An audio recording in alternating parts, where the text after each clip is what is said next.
រឿងនារីនិងឆ្មាកាលពីព្រេងនាយមានក្មេងស្រីម្នាក់ឈ្មោះថានារីគឺជាក្មេងស្រីដែលមានចិត្តបន់សុភាពរាបសារនិងរស់នៅក្នុងភូមិដ៏ស្ងប់ស្ងាត់មួយដែលមានផ្ទះបុរាណ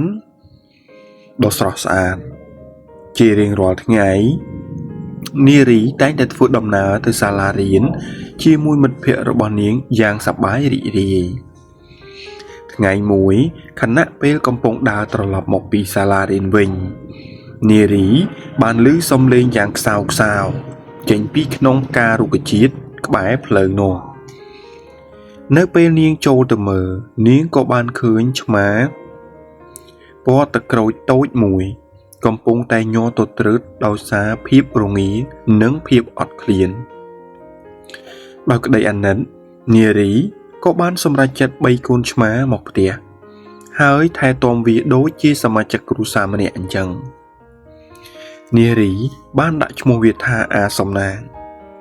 ចាប់តាំងពីមានអាសំណាងមកផ្ទះរបស់នាងហាក់ដូចជាមានក្តីសុខខ្លាំងណាស់អាសំណាងមិនត្រឹមតែជាឆ្មាដែលគួរឲ្យស្រឡាញ់ប៉ុណ្ណោះទេប៉ុន្តែវាថែមទាំងជួយការពារផ្ទះពីសត្វកណ្ដុរនិងតែងតែដើរទៅចាំទទួលនារីនៅមាត់របងជារៀងរាល់ពេលដែលនាងត្រឡប់មកពីសាលារៀនវិញមិត្តភ័ក្តិនិង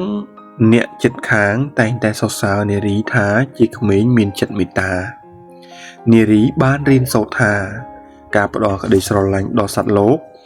មិនត្រឹមតែធ្វើឲ្យយើងមានក្តីសុខក្នុងចិត្តប៉ុណ្ណោះទេ